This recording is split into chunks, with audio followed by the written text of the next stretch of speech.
नमस्कार साथियों, स्वागत है आपका स्टूडेंट लाइफ की इस डिजिटल कक्षा में। मैं तरुण आज आपको पढ़ाने वाला हूं कक्षा 10 का चैप्टर नंबर पहला, जिसका नाम है रासायनिक अभिक्रिया एवं समीकरण। देखिए, रासायनिक अभिक्रिया क्या होती है, इसको अपन ने पिछले पार्ट के अंदर देखा था कि रासायनिक अभिक्रिया होती क्या है। हमने बहुत सारे उदाहरण देखे थे कि जैसे हमने देखा था कि दूध हमारे पास जो है वो किस में बदल गया, दही में बदल गया। लोहा जो रखा हुआ था उसके ऊपर जंग लग गई, या जो तांबा था वो हरे रंग का हो गया, उसके ऊपर हरी रंग की परत चढ़ गई। ठीक है ऐसे बहुत सारे अपन जो है उदाहरण देखते हैं दिनचर्या के अंदर। बात आती है कि सर समीकरण क्या होता है। अभिक्रिया हमें समझ में आ गई कि सर ठीक है, दूध जो है दही में बदल गया, लोहे में जंग लग गई, कार्बन जो है जल गया, कोयले को हमने जला दिया, राख हो गई। ये सारी चीजें हमें समझ में आ गई, लेकिन सर समीकरण क्या होता है और ये समीकरण ये जो है विज्ञान में क्यों आ गया। ये तो गणित के समीकरण हमने देखे थे।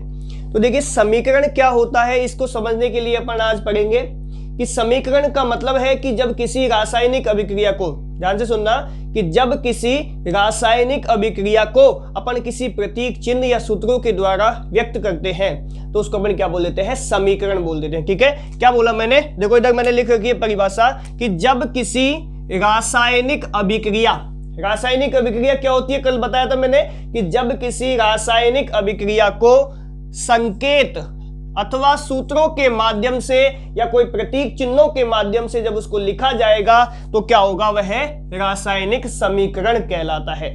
कि जैसे अपन ने कल एक देखा था मैग्नीशियम का दहन, जिसके अंदर अपन ने देखा था कि मैग्नीशियम को जब जलाया जा रहा था मतलब मैग्नीशियम ऑक्साइड, मैग्नीशियम की जब ऑक्सीजन के साथ क्रिया करवाई जा रही थी तो क्या बन रहा था, मैग्नीशियम ऑक्साइड बन रहा था, देखा था। अब उस जो समीकरण है, मैग्नीशियम को जलाया, अपन ने देख लिया कि मैग्नीशियम की अपन ने एक पत्ती ली, उसको अपन ने जला गए और देखें कि धुआं निकल गई है, लास्ट में देखते हैं पाउडर बच गया अपने पास। ये हमें दिख तो रहा है, लेकिन जब हमें उसको कॉपी में लिखना होगा बात समझ गए, कि जब हमें उसको कॉपी में लिखना होगा तो हम कैसे लिखेंगे। देखिए, आपको पता है कि कल मैंने बताया था मैग्नीशियम Mg।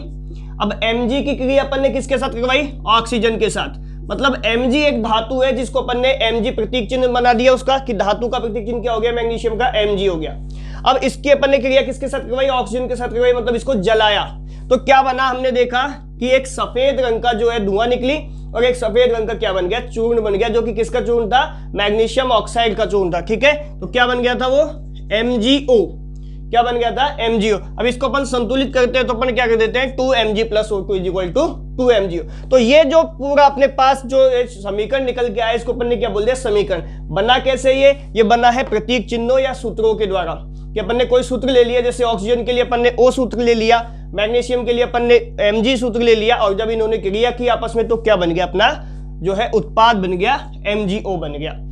ठीक है, मैग्नीशियम ऑक्साइड बन गया। तो ये जो पूरी चीज है, इसी को अपन ने क्या बोल दिया, इसी को अपन बोलते हैं रासायनिक समीकरण।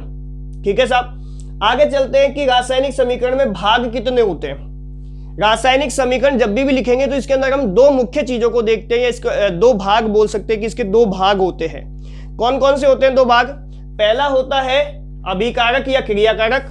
पहला कौन सा होता है, एक तो होता है अभिकारक, या इसी को अपन बोल देते हैं क्रियाकारक, और दूसरा कौन सा होता है, उत्पाद होता है। कौन सा होता है, उत्पाद होता है। देखिए, अभिकारक या क्रियाकारक होते क्या है, यदि इस चीज को अपन समझे तो अपन को यहाँ पे एक समीकरण दिख रहा है। ठीक है, यहाँ पे क्या था, ये क्या चीज है, मैग्नीशियम।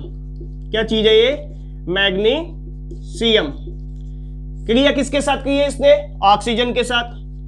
ये क्या है, ऑक्सीजन। और क्या बना यहाँ पे, बना क्या अपने पास, मैग्नीशियम ऑक्साइड। क्या बना, मैग्नीशियम ऑक्साइड। अब यहां पे आप ध्यान से देखो, इस चीज के अंदर ध्यान से देखो कि मैग्नीशियम और ऑक्सीजन दोनों ऐसे पदार्थ हैं जिन्होंने आपस में क्रिया की है। मैग्नीशियम और ऑक्सीजन ऐसे दो पदार्थ हैं जिन्होंने आपस में क्या की है, क्रिया की है। मतलब दोनों ने आपस में क्रिया की है, तो दोनों ने जो जिनने क्रिया की है वो तो क्या हो गए, क्रियाकारक हो गए। मतलब यदि इसकी परिभाषा अपन देखें तो क्या लिख सकते हैं अपन, कि वे पदार्थ, क्या, वे पदार्थ जिनमें रासायनिक परिवर्तन होता है, वे पदार्थ जिनमें परिवर्तन होता है। मतलब यहाँ पे मैग्नीशियम और ऑक्सीजन आपस में क्रिया कर रहे हैं, तो ये क्या हो गया अपने पास, क्रियाकारक या अभिकारक। इनके अंदर क्या होगा, परिवर्तन होगा। मैग्नीशियम पहले जैसा दिखता था अब वो ऐसा नहीं दिखेगा, परिवर्तन होने के बाद क्या हो जाएगा, बदल जाएगा। तो मैग्नीशियम और ऑक्सीजन क्या हो गए यहाँ पे, क्रियाकारक, या इसको अपन बोल सकते हैं अभिकारक। ठीक है, इसके बाद अपन दूसरी चीज क्या देखते हैं, उत्पाद।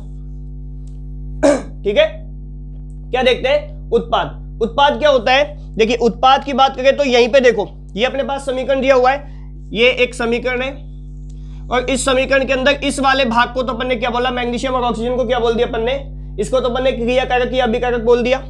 इसके बाद हमें ये दिखा मैग्नीशियम ऑक्साइड, दिखा मैग्नीशियम ऑक्साइड, तो ये क्या हुआ है, ये लास्ट में बना है, लास्ट में बनने वाले नए पदार्थ। देखिए जब भी कोई अभिकारक क्रिया करेगा तो क्रिया करने के बाद कुछ नया पदार्थ हमें मिलेगा, तो वो जो नया पदार्थ हमको मिला है वो क्या हो जाएगा, उत्पाद हो जाएगा, लास्ट उत्पाद, प्रोडक्ट, ठीक है, प्रोडक्ट हो गया है। तो ये हमको क्या हुआ, ये लास्ट में हमको मिल गया, तो ये क्या हो गया, हमारा उत्पाद हो गया। बात समझ में आ गई। तो उत्पाद क्या होता है कि परिवर्तन के दौरान बनने वाले नए पदार्थ, कि जो नए पदार्थ हमको लास्ट में मिलेंगे वही क्या होंगे, उत्पाद होंगे। तो यहाँ पे उत्पाद क्या हो गया, मैग्नीशियम ऑक्साइड हो गया। क्रिया कारक अभिकारक क्या हो गया, मैग्नीशियम और ऑक्सीजन जो है ये क्या हो गए, क्रिया कारक या अभिकारक हो गए, ठीक है। तो ये तो अपन ने समझा कि रासायनिक समीकरण है क्या। बात आती है, अगला सवाल आता है कि रासायनिक समीकरण को लिखते कैसे हैं। यदि आपसे सवाल पूछ लिया जाए कि रासायनिक समीकरण को लिखने के चरण बताइए, कि किस तरीके से रासायनिक समीकरण को लिखा जाता है, क्या इसको अपन ऐसे भी लिख सकते हैं क्या, 2MgO is equal to 2Mg plus O2, क्या इसको ऐसे लिख सकते हैं क्या, और ऐसे लिख सकते हैं तो क्या ये संभव है क्या, या फिर आप इसको ऐसे लिख सकते हो क्या ये तरीका सही है क्या, ऐसे लिखा जा सकता है कि 2Mg plus O2 is equal to ये बना के ऐसे लिख सकते हैं क्या। तो ये जो तरीके हैं इसी को अपन सीखते हैं कि कैसे लिख सकते हैं। हालांकि ये तरीका गलत है, ये अपन लिखते हमेशा ऐसे ही, अभिकारक हमेशा इस तरफ लिखे जाते हैं और जो उत्पाद होते हैं वो हमेशा दाईं तरफ लिखे जाते हैं, अभिकारक जो है वो बाईं तरफ लिखे जाते हैं। तो ये चरण जो है कि अभिकारक या क्रियाकारक किधर लिखेंगे, उत्पाद किधर लिखेंगे, तीर का निशान कब लगाएंगे, ये सारी चीजों को अपन बोलते हैं समीकरण लिखने के चरण।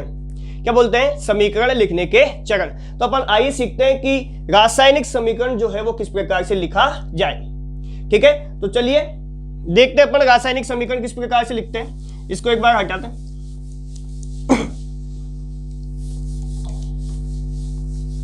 देखिए इधर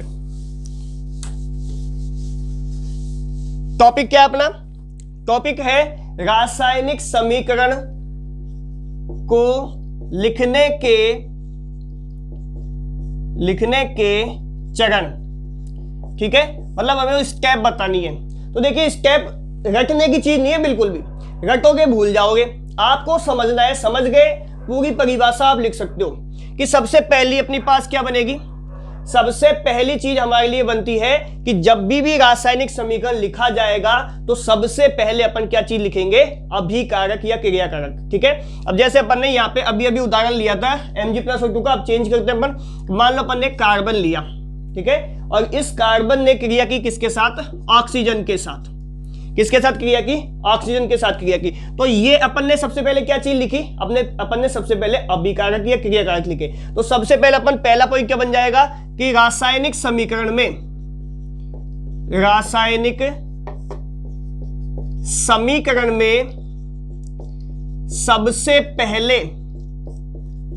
सबसे पहले किधर की तरफ, कॉपी के बाईं तरफ, किधर की तरफ, बाईं तरफ। तो सबसे पहले बाईं तरफ क्या लिखा जाता है, अभिकारक। क्या चीज है ये क्या चीज है, अभिकारक। तो सबसे रासायनिक समीकरण में सबसे पहले बाईं तरफ क्या लिखा जाता है, अभिकारक लिखते हैं, ठीक है। अभिकारक लिखने के बाद अपना दूसरा काम क्या होगा कि यदि अभिकारक लिख दिया अपन ने, अभिकारक लिखने के बाद अपन क्या करेंगे, तीर का निशान लगाएंगे। किधर लगाएंगे, तीर का निशान। तो अभिकारक लिखने के बाद अपन क्या करते हैं कि सामने की तरफ जो दाएं वाला भाग है उधर की तरफ क्या करते हैं, तीर का निशान लगाते हैं। तो अपने पास दूसरा पॉइंट क्या बन जाएगा कि अभिकारक लिखने के बाद, अभिकारक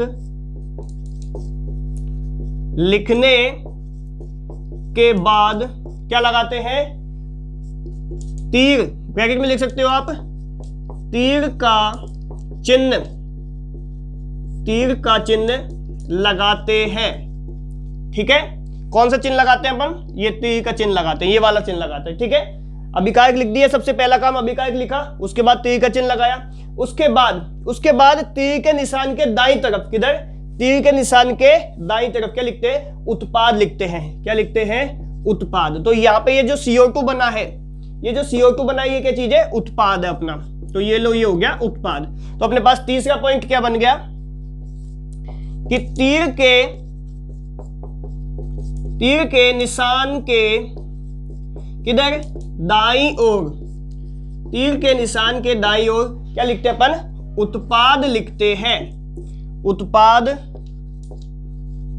लिखते हैं, लिख दिया। तीर के निशान के दाईं तरफ क्या करते हैं, उत्पाद लिखते हैं। इसके बाद अपन देखते हैं कि यदि अभिकारक या क्रियाकारक की संख्या एक से ज्यादा है, यदि अभिकारक या क्रियाकारक की संख्या एक से ज्यादा है, अथवा उत्पाद की संख्या भी एक से ज्यादा है, ठीक है, उत्पाद की संख्या भी क्या है, एक से ज्यादा है, तो उन एक से ज्यादा संख्याओं को दिखाने के लिए अपन क्या करते हैं, उनको अपन दिखाने के लिए प्लस का चिन्ह लगाते हैं। क्या करते हैं अपन, प्लस का चिन्ह लगाते हैं। बात समझ में आ गई है। तो यहां पे अपन देखते हैं कि अभिकारक अपना ये क्या चीज है, अपना उत्पाद है अपना, ठीक है, ये अभिकारक, ये उत्पाद। तो अभिकारक यदि दो है अपने पास, यहां देखो, एक तो क्या है, सी है, एक तो क्या है, सी है, और दूसरा क्या है अपने पास, ऑक्सीजन है। तो हमारे पास कितने अभिकारक है यहाँ पे समीकरण में, 2 है। अब इन दोनों अभिकारकों को यदि हमें एक साथ दिखाना है तो क्या करेंगे अपन, यहाँ पे जो है प्लस का चिन्ह लगाएंगे। दिख रहा है यहाँ पे मैंने प्लस लगाया हुआ है।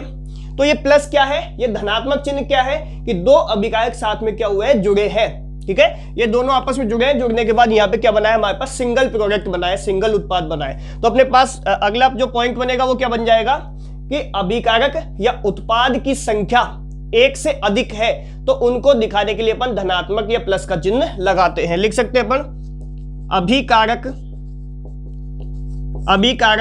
व उत्पाद, अभिकारक व उत्पाद की संख्या एक से अधिक हो तो उन्हें प्लस के चिन्ह द्वारा जोड़ा जाता है, ठीक है, तो उन्हें प्लस के चिन्ह के द्वारा जोड़ा जाता है। तो अपने पास एक लाइन ये बन गई। अब आगे देखिए, आपने कई अभिक्रिया ऐसी देखी होंगी कि जो संतुलित नहीं होती है। देखिए इधर कि जैसे अपन मैग्नीशियम वाला उदाहरण वापस समझते हैं कि आपने देखा था Mg + O2 = MgO। अब इस अभिक्रिया को अपन ध्यान से देखते हैं तो यहाँ पे Mg 1 है, ऑक्सीजन के यहाँ पे हमें 2 अणु दिख रहे हैं। अब यहाँ पे जब अपन उत्पाद बनता है तो हमें 1 Mg दिखता है और ऑक्सीजन भी कितना दिखता है, 1 दिखता है। लेकिन यहाँ पे ऑक्सीजन कितना था, 2 था। तो बात आती है कि 1 ऑक्सीजन गया कहाँ। बात समझ में आ गई है कि यहाँ पे जो 1 ऑक्सीजन, यहाँ पे 2 ऑक्सीजन थे, यहाँ पे 1 दिख रहा है, तो 1 ऑक्सीजन गया कहाँ। भाई सीधी सी बात है कि आपने मान लो दूध से दही जमाया, ध्यान से सुनना, दूध से दही जमाया। अब भगोनी में आपने 1 किलो दूध रखा और सुबह आप देखते हो कि आपको आधा किलो दही मिलता है। बात समझ में आ गई। दूध कितना रखा था, 1 किलो, दही कितना मिला, आधा किलो मिला। तो वो आधा किलो दूध गया कहाँ, भगोनी में से। बात समझ में आ गई है। या तो किसी ने निकाल लिया तो वो दिखाओ यहाँ पे कि निकाला गया है, लेकिन निकाला भी नहीं है किसी ने, कम हो गया, ऐसा तो हो ही नहीं सकता। तो यहाँ पे एक नियम लिखता है द्रव्यमान संरक्षण का नियम। क्या लगता है, द्रव्यमान, याद कर लेना इसको, ये लो इधर लिख देता हूं मैं कि 5वां क्या आता है यहाँ पे, द्रव्यमान संरक्षण का नियम। द्रव्यमान संरक्षण का नियम, द्रव्यमान संरक्षण का नियम क्या कहता है कि अभिक्रिया करने के लिए, ध्यान से सुनना, कि अभिक्रिया करने के लिए जितने अभिकारकों की संख्या काम में ली जाती है उतनी ही संख्या उत्पाद में होनी चाहिए। मतलब द्रव्यमान हमेशा समान होना चाहिए। और इस द्रव्यमान यदि समान नहीं है तो इसे समान करने के लिए अपन एक विधि का प्रयोग करते हैं जिसको अपन बोलते हैं हिट एंड ट्रायल विधि। क्या बोलते हैं उसको, द्रव्यमान संरक्षण का नियम। ठीक है, यहाँ पे 4था पॉइंट क्या लग जाएगा, ये 5वां पॉइंट क्या लग जाएगा, द्रव्यमान संरक्षण का नियम क्या होता है, काम में आता है, काम में आता है। साथ ही इसे संतुलित, इसे मतलब अभिक्रिया को, है ना, इसे संतुलित करने के लिए हिट एंड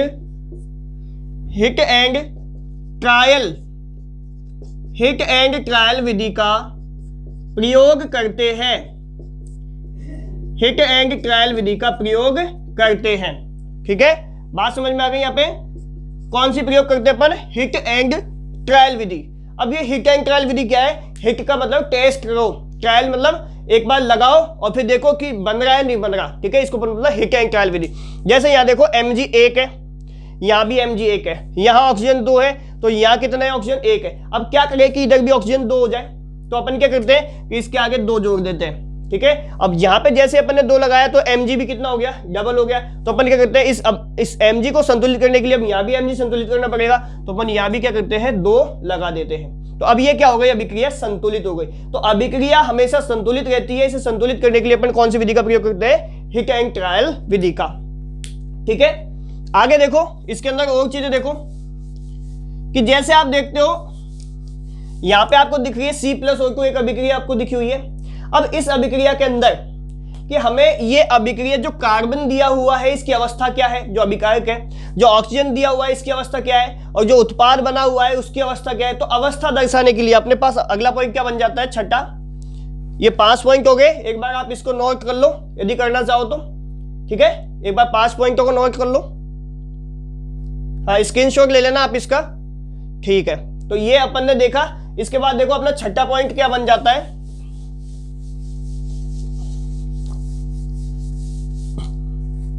ये दो छठा पॉइंट क्या बन जाता है कि अवस्था दर्शाने के लिए, अवस्था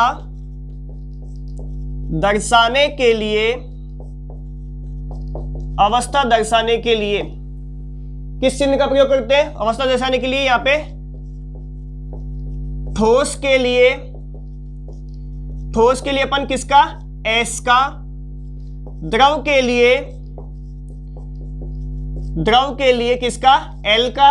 और गैस के लिए, गैस के लिए किसका? G का। गैस के लिए किसका? G का। और इसके अलावा एक और आती है जलीय विलयन हो। यदि जलीय विलयन हो, जलीय विलयन के लिए किसका? AQ का। किसका? AQ का। अपन AQ सिंबल का प्रयोग करते हैं। जैसे यहाँ पे देखो सिंबल कैसे लगते हैं वो चीज समझना कि यहाँ पे अपन को एक अभिक्रिया दी हुई है C+O2 दी हुई है, C+O2। अब यहाँ पे जो कार्बन आपको दिया हुआ है वो किस रूप में? ठोस रूप में। कोयला आपको दे दिया, तो कोयला कैसा है? ठोस। तो इसको अब इस ठोस को दर्शाने के लिए अपन ने क्या किया? S लगा दिया। S मतलब सॉलिड, ठोस। ठीक है, अब जो ऑक्सीजन अपन यूज कर रहे हैं ये कैसी अवस्था के अंदर है? बोले सर ऑक्सीजन मान लो आप गैस अवस्था के अंदर है। ठीक है, तो यहाँ पे अपन ने क्या लगा दिया? G मतलब गैस अवस्था। ठीक है, अब जो उत्पाद बना अपना जो CO2 बनी, ये भी कैसे बनी? गैस अवस्था के अंदर बनी। तो इसके नीचे भी अपन ने क्या लगा दिया? G लगा दिया। यदि द्रव होता ऑक्सीजन तो L लगा देते। ठीक है, और यदि जलीय विलयन के अंदर होता तो AQ लगा देते। बात समझ में आ गई? तो अवस्था दर्शाने के लिए अपन क्या करते हैं? सिंबल ठोस के लिए S, द्रव के लिए L, और जो गैस के लिए वो G, और जलीय विलयन के लिए अपन क्या लगा देते हैं? AQ लगा देते हैं। ठीक है, इसके बाद और चीजें आती है। देखो ये तो हो गया अपने अवस्था। इसके बाद यदि किसी अभिक्रिया के अंदर, यदि किसी अभिक्रिया के अंदर आपको उत्प्रेरक दिया हुआ है, क्या दिया हुआ है? उत्प्रेरक। उत्प्रेरक क्या होते हैं कि उत्प्रेरक ऐसे पदार्थ होते हैं जो कि अभिक्रिया के वेग को परिवर्तित कर देते हैं। ठीक है, मान लो कोई अभिक्रिया धीमी होती है तो उसको तेज कर देंगे, या कोई अभिक्रिया तेज होती है तो उसको धीमी कर देंगे। ठीक है, तो वो क्या होते हैं? उत्प्रेरक होते हैं। तो यदि किसी अभिक्रिया के अंदर अपन उत्प्रेरक काम में लेते हैं, ठीक है, तो उस उत्प्रेरक को दर्शाने के लिए अपन क्या कहेंगे? इस तीर के निशान के ऊपर की तरफ क्या लिखेंगे अपन? उत्प्रेरक। अब उत्प्रेरक कौन से लिखेंगे? जो भी उत्प्रेरक हमने काम में लिया है। जैसे इसका उदाहरण देख लेते हैं अपन, एक उदाहरण देख लेते हैं। यहाँ पे अपन देखो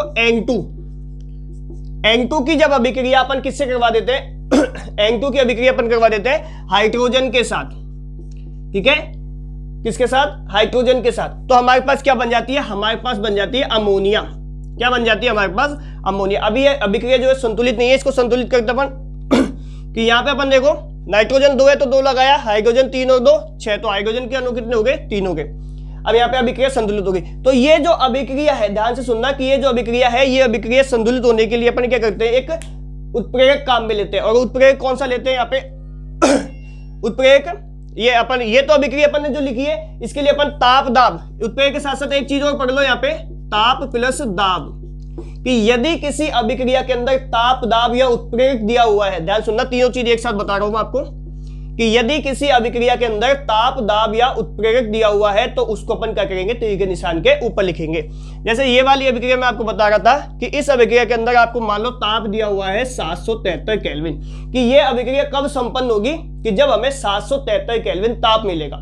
ठीक है, तो 773 केल्विन ताप मिला और दाब मान लो, दाब कितना है 200 एटमॉस्फेयर, कितना है 200 एटमॉस्फेयर दाब है। तो जब 773 केल्विन ताप और 200 एटमॉस्फेयर दाब होगा, उसी कंडीशन के अंदर ये जो उत्पाद है हमारा ये बनेगा, और यदि ये कंडीशन हमको नहीं मिलती है तो उत्पाद हमारा नहीं बनेगा। ठीक है, अब ऐसे ही एक उदाहरण हो, देखो आप यहाँ पे आपको दिखेगा CH2 डबल बॉन्ड CH2। ठीक है, ये क्या चीज है, ये है एथीन। अब इसकी अभिक्रिया अपन करवाते हैं किसके साथ, H2 के साथ। किसके साथ, H2 मतलब हाइड्रोजन के साथ। तो क्या बनता है हमारे पास CH3 और CH3, मतलब क्या बन गया, एथेन बन गया। क्या बन गया, एथेन। तो इस अभिक्रिया को करने के लिए हमें क्या चाहिए, एक उत्प्रेरक चाहिए, और उत्प्रेरक कौन सा चाहिए, निकेल चाहिए। तो ये जो निकेल है ये क्या करा, इसने क्या किया है, इसने इस अभिक्रिया के वेग को परिवर्तित कर दिया। क्या कर दिया, इसने वेग परिवर्तित कर दिया। ठीक है, तो यहाँ पे अपन ने जो उत्प्रेरक लिया है इसको कहाँ लिखा है, अपन ने तीर के निशान के ऊपर लिखा है। इसके अलावा आप ये तो अपन ने हो गया उत्प्रेरक वाला, तो इसका भी अपन एक पॉइंट बना के लिख सकते हैं 7वां, कि यदि